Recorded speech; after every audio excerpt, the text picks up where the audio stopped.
Hello guys, সবাই কেমন আছো? আশা করি ভালোই আছো।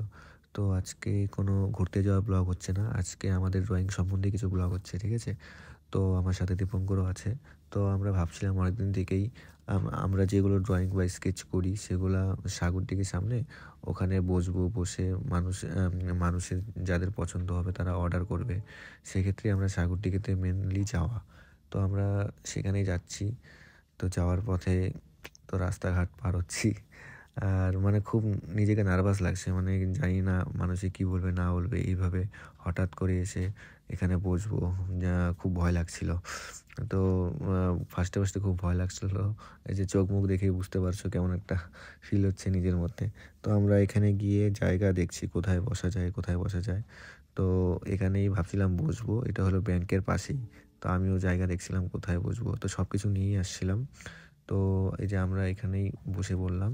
তো এটা হলো আমার জায়গাটা ছিল। আর এখানেই আমি বসলাম। এখানে এই যে ফার্স্টে একটু ভয় লাগছিল, তারপরে আর ভয় লাগছিল না। মানুষ যখন দেখছিল যে সামনে এসে অনেক কথাবার্তা বলছে স্কেচের ব্যাপারে, তখন একটু মনে একটু সাহস আসলো। তখন মানুষে বলছে, হ্যাঁ তোমরা প্রতিদিনই এখানে বসো, কোনো ব্যাপার না, হ্যান ত্যান এগুলো বলছে। খুব ভালো লাগছিল মানুষের এইসব কথা শুনে। তো অনেকেই আসলো, অনেকে জিজ্ঞাসা করলো স্কেচের ব্যাপারে, উম, অনেক কিছুই বললো। ওগুলো শোনার পরে তো একটা মনের মধ্যে একটা সাহস আসলো যে না, এখন থেকে সপ্তাহে 2 দিন করে এখানে বসবো। তো তোমরা যদি সাগরদিঘির সামনে আসো তো আমাদের এখানে একটু ভিজিট করে যাবে জায়গাটা, ঠিক আছে? তো এটা ব্যাংকের পাশেই আমরা বসবো, সপ্তাহে 2 দিন আমরা বসার চেষ্টা করব। তো আজকের ব্লগটা এখানেই শেষ করছি। টাটা, নেক্সট ব্লগে আবার দেখা হবে।